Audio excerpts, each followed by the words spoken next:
क्या आपने कभी विश्वास क्या आपने कभी विश्वास किया है कि आपका जीवन उत्तम है और आपको पता चला कि जो कुछ भी आप जानते थे वह सब झूठ था? मैंने इसे जिया। वर्षों तक मैं सोचता रहा कि मेरी शादी पक्की है, वह सब कुछ है जिसका मैंने कभी सपना देखा था। लेकिन जब सच्चाई सामने आई तो जो हुआ वह कुछ ऐसा था जिसकी मैंने कभी कल्पना भी नहीं की थी। और उस दर्द, उस विश्वासघात ने सब कुछ बदल दिया। मुझे ऐसे विश्वासघात का पता चला जिसे मैं कभी नहीं भूलूंगा। और अगर आपने कभी सोचा है कि कोई इतने बड़े झूठ के साथ कैसे रह सकता है या इतने विनाशकारी नुकसान के बाद कैसे वापसी कर सकता है, तो आपको वह सुनना होगा जो मैं आपको बताना चाहता हूं। क्योंकि आज मैं आपके साथ यह कहानी साझा करना चाहती हूं कि कैसे एक अन्य महिला ने खुद को टूटा हुआ पाया लेकिन अपने जीवन को फिर से बनाने की ताकत पाई। यदि आपने कभी धोखा महसूस किया है, खो दिया है या भविष्य में क्या हो सकता है उससे डरे हुए हैं, तो अंत तक बने रहें। मैं तुम्हें दिखाऊंगा कि कैसे तुम भी इस दर्द से अधिक मजबूत और मुक्त हो सकते हो। अभी साइन अप करें, घंटी सक्रिय करें और सदस्य बने ताकि आप इस रोमांचक यात्रा का कोई भी हिस्सा न चूकें। साथ मिलकर हम इससे उबरना, दोबारा शुरुआत करना और फिर से जीना सीखेंगे। अब विजय पाने की इस कहानी में मेरा अनुसरण करें, क्योंकि सर्वश्रेष्ठ अभी आना बाकी है। अध्याय 1, पूर्ण का भ्रम। मुझे याद है जब मैं पाउलो से मिला था, यह ऐसा था मानो नियति ने मेरे लिए कुछ इतना निश्चित, इतना स्पष्ट आरक्षित कर रखा था। वह व्यक्ति था जिसका मैं हमेशा सपना देखता था। स्मार्ट, सफल, चौकस। मेरे लिए उसमें कोई दोष नहीं था। हमारे रिश्ते के पहले कुछ महीनों में सब कुछ पूर्णता का निर्माण जैसा लग रहा था। जिस तरह का प्यार आप फिल्मों में देखते हैं, एक लुभावनी रोमांस, एक साथी जो मुझे अनोखे तरीके से समझता है। हमारी शादी को 3 साल हो गए थे और दिल से मुझे हमेशा विश्वास था कि हमारी कहानी अजेय है। यह उस तरह की एकता थी जिसकी हमारे आसपास के सभी लोग प्रशंसा करते थे। परिवार, दोस्त, सहकर्मी, हर कोई इस बारे में बात करता था कि हम कैसे आदर्श जोड़े हैं। मैं, एना, अपनी अच्छी तरह से स्थापित दिनचर्या के साथ, और वह पाउलो, हमेशा मौजूद, हमेशा दयालु, सप्ताहांत, हंसी मजाक और शानदार भविष्य के वादों से भरा था। हमारे जीवन में सब कुछ सही लग रहा था और मैंने कभी नहीं सोचा था कि संदेह की छाया हमारे ऊपर बन सकती है। शादी के पहले महीनों में एक साथ जीवन शांत समुद्र की तरह था। हमने सब कुछ एक साथ योजनाबद्ध किया। हमने जीवन की छोटी छोटी बातें साझा की और यहां तक कि सबसे कठिन दिन भी सहज लग रहे थे। रातें लंबी और आरामदायक थीं और मुझे प्यार, प्रशंसा महसूस हुई। उन्होंने मुझे ऐसे शब्द कहे जो मेरी आत्मा को छू गए और मुझे विश्वास था कि हमने जो खुशी अनुभव की वह कभी खत्म नहीं होगी। एक आपसी विश्वास था, एक पारदर्शिता थी जो अटूट लगती थी। मैं सचमुच हर महिला का सपना जी रही थी, लेकिन हर उस कहानी की तरह जो बहुत सही लगती है, कुछ टूटने वाला था। यह एक सामान्य मंगलवार था, जब रोजमर्रा की जिंदगी लगभग नीरस तरीके से चल रही थी। तब मुझे कुछ एहसास हुआ। ये एक अजीब अनुभूति थी, मानो कोई अदृश्य धागा टूट गया हो। पाउलो किसी तरह खुद को दूर कर रहा था, लेकिन मैं सटीक कारण की पहचान नहीं कर सका। वह अब भी वही देखभाल करने वाला व्यक्ति था जो हमेशा था, लेकिन उसकी आंखें अधिक दूर की लगती थीं। हमने साथ में जो समय बिताया वह दुर्लभ होता जा रहा था और इससे मुझे चिंता होने लगी। रात में उसने फिर भी मुझे गले लगाया, लेकिन उसकी आंखों में कुछ था जिसे मैं समझ नहीं सका। उसका व्यवहार थोड़ा अलग सा लगने लगा था, जैसे वह कोई रहस्य छिपा रहा हो जिस पर मैं विश्वास नहीं करना चाहता था।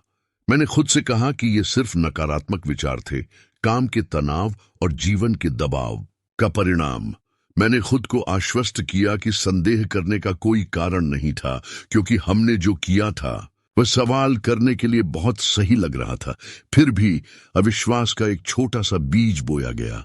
मैंने पाया कि मैंने हर चीज का उस तरह से विश्लेषण करना शुरू कर दिया है जैसा मैंने पहले कभी नहीं किया था। सुराग, संकेत ढूंढने की कोशिश कर रहा था जो पुष्टि करते थे कि चीजें अभी भी ठीक थीं। हालांकि पॉल हमेशा की तरह दयालु और प्यार करने वाला बना रहा। शायद मैं चीजों की कल्पना कर रहा था। जीवन कभी कभी मन को ये छोटी छोटी परेशानियां देता हुआ प्रतीत होता था और शायद मैं उस जाल में फंसता जा रहा था। लेकिन फिर भी मैं इस एहसास से बच नहीं सका कि कुछ गलत था। मेरे सीने में कुछ कह रहा था कि यह पूर्णता जिस पर मैं इतना विश्वास करता था शायद सिर्फ एक भ्रम था। अध्याय 2, सूक्ष्म रूप से छिपे हुए संकेत। अगले कुछ दिनों तक मेरा मन इस बेचैन करने वाली भावना को दूर नहीं कर सका कि कुछ सही नहीं था। मैंने इस विचार को नजरअंदाज करने की कोशिश की। तर्क संगतता ने मुझसे कहा कि नकारात्मक विचारों को एक तरफ रख दूं और बस पाउलो पर भरोसा करूं। आखिरकार वह हमेशा इतना समर्पित, इतना उपस्थित था। अब मैं उस पर कैसे शक कर सकता था? लेकिन छोटे छोटे चिन्ह जमा होने लगे। मैं कभी भी संदेहास्पद किस्म का नहीं था, लेकिन उसके फोन पर बात करने के तरीके के बारे में कुछ था, बातचीत के बारे में कुछ था जो वह अधिक निजी तौर पर करना शुरू कर रहा था। वे बड़े बदलाव नहीं थे, बस सूक्ष्म थे। उन्होंने काम के बारे में कम बात की, लेकिन जब उन्होंने बात की तो विवरण अरुचिकर, खाली लगे। कभी कभी वह बिना किसी स्पष्ट कारण के घर से जल्दी निकल जाता था और वापस लौटने में थोड़ा अधिक समय लगाता था। हमेशा कहता था कि काम पर कोई जरूरी काम है, लेकिन वह उस तरह का व्यक्ति नहीं हुआ करता था। एक रात खाने के बाद मैंने देखा कि वह सामान्य से अधिक विचलित था। मैं लिविंग रूम में गया और उसके बगल में बैठ गया और बातचीत शुरू करने की कोशिश करने लगा। वह मुस्कुरा रहा था, लेकिन एक अलगाव था, जैसे कि वह कहीं और हो। मैंने उनसे उस दिन के बारे में पूछा और उन्होंने विवरण में जाए बिना छोटे वाक्यों में उत्तर दिया। मेरे अंदर कुछ ने मुझे बताया कि मुझे पूरी सच्चाई नहीं मिल रही है। तभी वह कार से कुछ लेने के लिए बाहर गया। जब मैं उसके वापस आने का इंतजार कर रहा था, बिना ठीक ठीक कारण जाने मैंने उसका सेल फोन ले लिया, जो मैंने पहले कभी नहीं किया था। मैं वह व्यक्ति नहीं हुआ करता था और मुझे पता है कि गोपनीयता हमारे बीच मौलिक थी, लेकिन संदेह ने मुझे परेशान कर दिया। एक भावना इतनी प्रबल थी कि मैं इसका विरोध नहीं कर सका। पहली नजर में कुछ भी अजीब नहीं है, सामान्य संदेश, ईमेल आदान प्रदान, काम के बारे में बातचीत। लेकिन आखिरी ईमेल में से एक में मुझे कुछ ऐसा मिला जिसने मुझे रोक दिया। यह उनके और उनकी सहकर्मी लूसिया नामक महिला के बीच संदेशों का आदान प्रदान था। लहजा दोस्ताना था, लेकिन शब्दों के बारे में कुछ बात मुझे परेशान कर रही थी। कार्यालय समय के बाद कॉफी के लिए एक सूक्ष्म निमंत्रण था और पाउलो ने बहुत गर्मजोशी से जवाब दिया और कहा कि उसे यह पसंद आएगा। यह कोई खुलेआम समझौता करने वाली बात नहीं थी, लेकिन मेरे अंतर्ज्ञान ने मुझे बताया कि शब्दों के उस आदान प्रदान के पीछे कुछ था, कुछ ऐसा जो हमारी दिनचर्या का हिस्सा नहीं था। मैंने जल्दी से अपना सेल फोन बंद कर दिया, जैसे कि मैं इस कृत्य में पकड़ा गया हूं। मेरा दिल तेजी से धड़क रहा था और मुझ पर घबराहट की भावना हावी होने लगी। मुझे पता था कि मैं विश्वास और अविश्वास के बीच एक अच्छी रेखा पर चल रहा था, लेकिन उस पल मेरे अंदर कुछ टूट गया।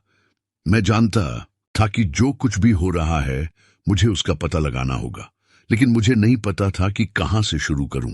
बिना ठोस सबूत के आप किसी का सामना कैसे कर सकते हैं? हमने जो कुछ भी बनाया था उसे नष्ट किए बिना विश्वासघात की इतनी जबरदस्त भावना से कैसे निपटें?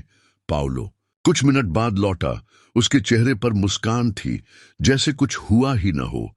मुझे नहीं पता था कि कैसे अभिनय करना है। मैं पूछने के आवेग और संभावित सत्य की पीड़ा को अपने तक ही सीमित रखने की आवश्यकता के बीच उलझा हुआ था। मैंने चुना, चाहे यह कितना ही कठिन क्यों ना हो, थोड़ी देर और प्रतीक्षा करना चुना। लेकिन उस रात मेरे अंदर कुछ बदल गया। ऐसा लग रहा था कि हमारे रिश्ते की मासूमियत धूमिल हो गई है और एक बढ़ती हुई छाया मेरे सीने में बस गई है। उस क्षण से मैंने पाउलो को और अधिक करीब से देखना शुरू कर दिया। उन छोटे इशारों को पकड़ने की कोशिश की जो कभी बहुत परिचित थे, लेकिन अब अधिक दूर, अधिक पूर्वाभ्यास किए हुए लग रहे थे। वह दूर जा रहा था और मुझे नहीं पता था कि कैसे प्रतिक्रिया दूं।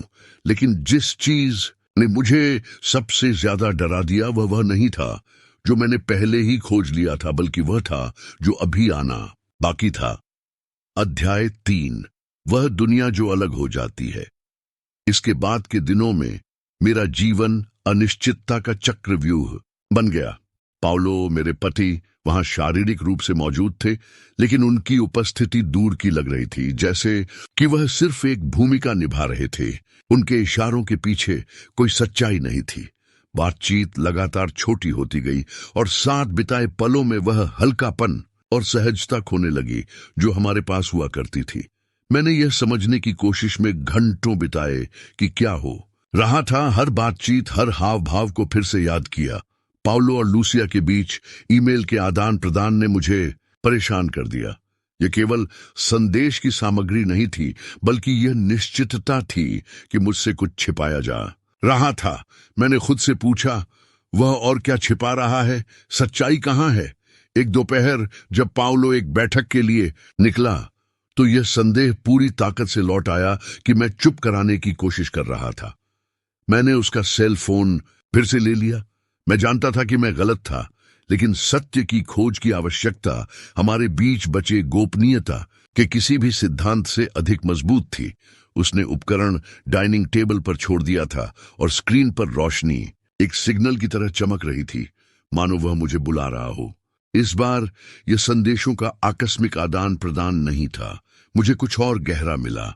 व्हाट्सएप पर बातचीत का इतिहास, जहां लूसिया और पाउलो लगातार संदेशों का आदान प्रदान करते थे।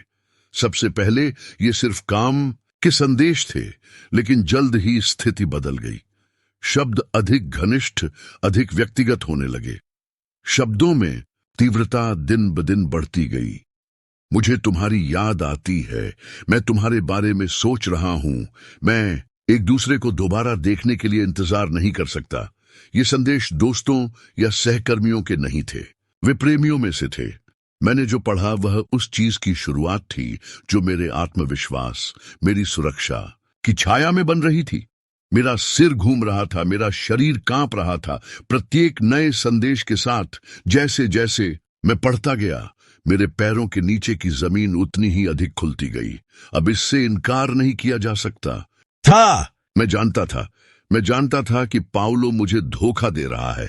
मैंने फोन बंद कर दिया। मेरा दिल तेजी से धड़क रहा था। मैं चीखना, रोना चाहता था, लेकिन साथ ही मैं स्तब्ध महसूस कर रहा था, मानो दर्द के बोझ ने मुझ में प्रतिक्रिया करने की ताकत ही नहीं छोड़ दी हो।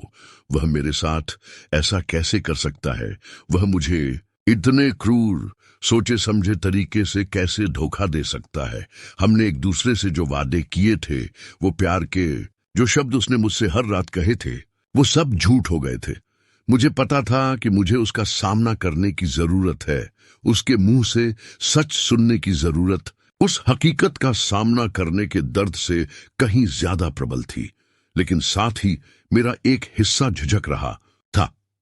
मैं डर गया था कि यह सब कुछ कैसे नष्ट कर सकता है। सच जानने के बाद क्या होगा?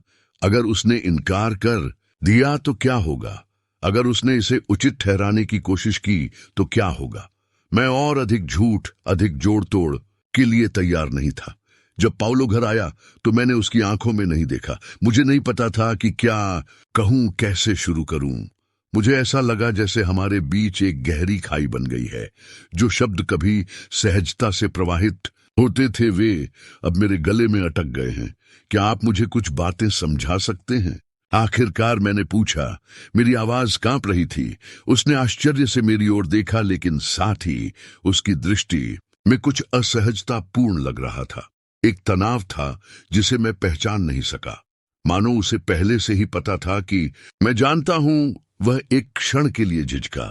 उन्होंने सवाल टालने की कोशिश करते हुए जवाब दिया, इससे आपका क्या मतलब है? मैं अब इधर उधर भटकना नहीं चाहता था। अब झूठ के लिए कोई जगह नहीं थी। तुम मुझे धोखा दे रहे हो पाउलो, मैं सब कुछ जानता हूं। वह एक पल के लिए चुप हो गया और फिर उसकी आंखें मुझसे टकरा गईं। मैंने उसकी आंखों में अपराध बोध देखा, लेकिन उसने एक शब्द भी नहीं कहा। कोई स्वीकारोक्ति नहीं थी, समझाने का कोई प्रयास नहीं किया गया। वह शांत था, जैसे कि वह जानता हो कि जो पहले से टूटा हुआ था उसे शब्द ठीक नहीं कर सकते। मेरा दिल टूट गया था, लेकिन मेरे अंदर कुछ जाग गया था। अब मुझे जो दर्द महसूस हुआ वह न केवल विश्वासघात का था बल्कि नुकसान का भी था।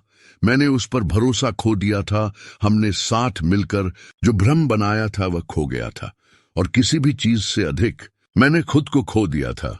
मैंने अपने आप को उस चीज पर इतना अधिक विश्वास करने की अनुमति दे दी थी जो वास्तविक नहीं थी, कि अब मैंने खुद को उस वास्तविकता के बोझ के साथ भटका हुआ अकेला पाया जिसे मैंने नहीं चुना था।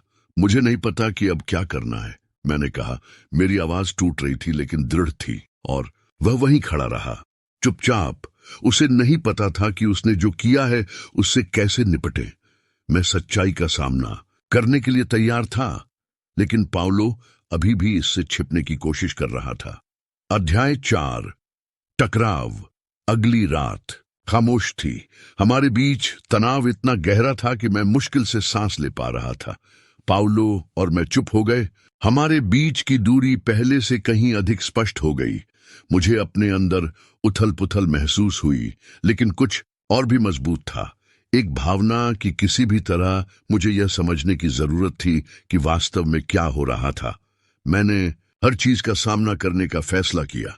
उस सुबह जब वह कॉफी पी रहा था, मैंने उससे सीधा सवाल पूछा, पाउलो, क्या तुम मुझे धोखा दे रहे हो? मैं इधर उधर भटकना नहीं चाहता था। मैं और अधिक गोलमोल उत्तर नहीं चाहता था। उसने अपनी अभिव्यक्ति को नियंत्रित करने की कोशिश करते हुए चौड़ी आंखों से मेरी ओर देखा। उसका मुंह खुला पर शब्द न निकले। हमारे बीच का सन्नाटा चीखने जैसा लग रहा था। वह जानता था कि क्या हो रहा है, लेकिन किसी तरह उसने सच्चाई को छिपाने की कोशिश की। मैं लूसिया के बारे में जानता हूं, मैंने दृढ़ता से अपनी बात कहते हुए कहा। मैंने संदेश पढ़ा। उसने आह भरी और उसकी अभिव्यक्ति बदल गई। उसके चेहरे पर अब कोई आश्चर्य नहीं, केवल कड़वा इस्तीफा था। ऐना, मुझे नहीं पता कि क्या कहूं। मैं भी खोया हुआ महसूस कर रहा हूं। वे शब्द तेज ब्लेड की तरह गिरे। कोई औचित्य नहीं था, कोई बहाना नहीं था। वह सच कह रहा था, लेकिन एक तरह से उसका कोई मतलब नहीं था। उसने अब वे खोखले शब्दों से मुझे बचाने की कोशिश की, जैसे कि वह मुझे क्षमा करे कहकर दर्द को कम कर सकता है। लेकिन दर्द बहुत ज्यादा था। समय के साथ उसने जो झूठ बनाया था वह सब कुछ निगलता हुआ प्रतीत हो रहा था जो कभी हमारा था। तुमने मुझे धोखा दिया पाउलो, मैंने अपने आंसू न रोक पाने के कारण कहा। तुमने उसके साथ मुझे धोखा दिया, और अब हमने जो कुछ भी किया, जो कुछ भी हमने विश्वास किया, उसका अब कोई मतलब नहीं है। वह चुप रहा, मेरी आंखों में देखने की हिम्मत नहीं कर रहा था। सच्चाई पहले ही उजागर हो चुकी थी, और अब वह जो भी शब्द कह सकता था वह बेकार होगा। मैं चिल्लाना चाहती थी, उसे यह समझाने के लिए कि उसने मुझे कितना दर्द दिया है, लेकिन उस पल मुझे केवल खालीपन महसूस हुआ, एक अपूरणीय क्षति। मैं उसकी ओर देखे बिना उठा और घर के दूसरी ओर चला गया। मेरे पीछे दरवाजा बंद होने की आवाज गूंज रही थी, जो उस चीज के अंत का प्रतीक थी जिसके बारे में मैंने सोचा था कि यह कभी खत्म नहीं होगी। अध्याय 5। सत्य की शीतलता। समय धीरे धीरे बीतता गया, मानो ब्रह्मांड मुझे देख रहा हो, प्रतिक्रिया की प्रतीक्षा कर रहा हो। पाउलो ने मुझे ढूंढने की कोशिश नहीं की, उसने खुद को सही ठहराने की कोशिश नहीं की। वह चुप रहा, मानो कहने को और कुछ बचा ही न हो। अगले कुछ दिनों तक उसने अपनी दिनचर्या जारी रखी, जैसे कि कुछ हुआ ही न हो। दूसरी ओर मैं वैसा नहीं कर सका। घर का हर कोना मुझे उस धोखे की, उस झूठ की याद दिलाता था जिसे मैं अभी भी समझ नहीं पाया था।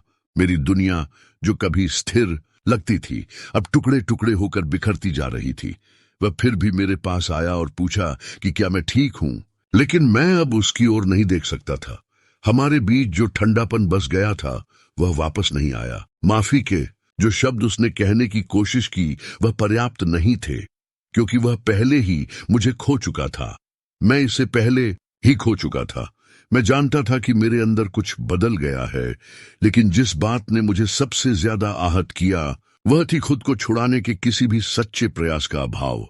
पाउलो पूरी तरह से पीछे हट गया था, और सबसे बुरी बात यह थी कि अंदर ही अंदर मुझे अब उस पर विश्वास नहीं था।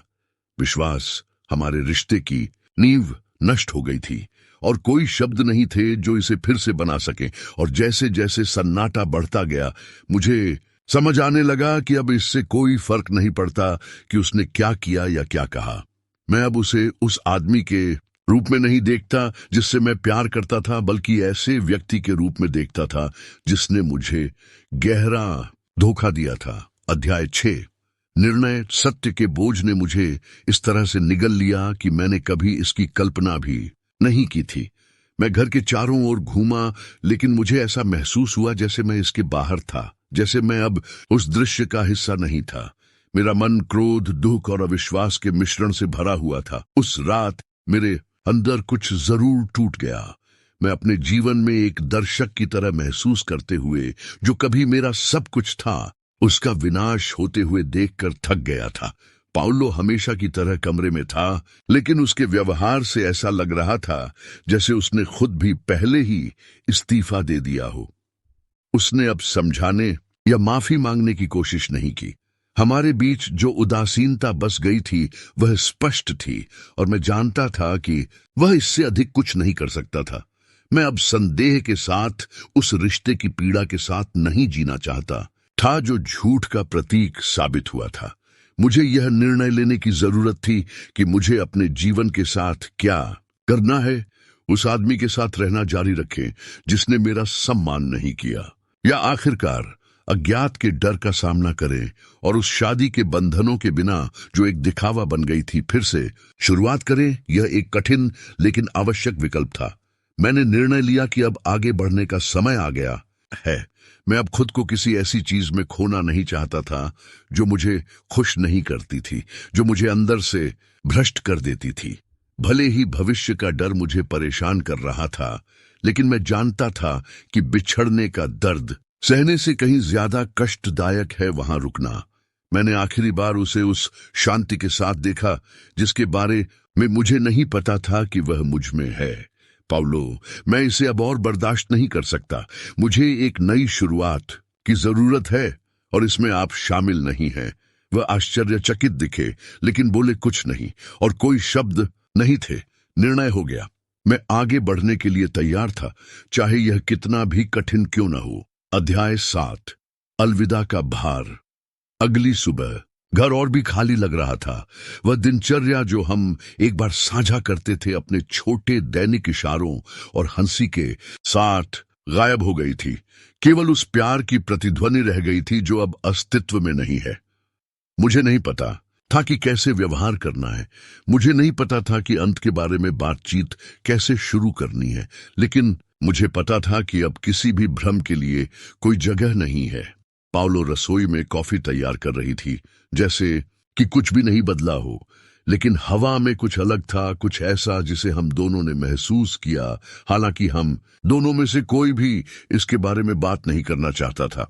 मैं रसोई में चला गया और उसने मेरी ओर देखा। उसकी आंखें मौन संदेह से भर गईं।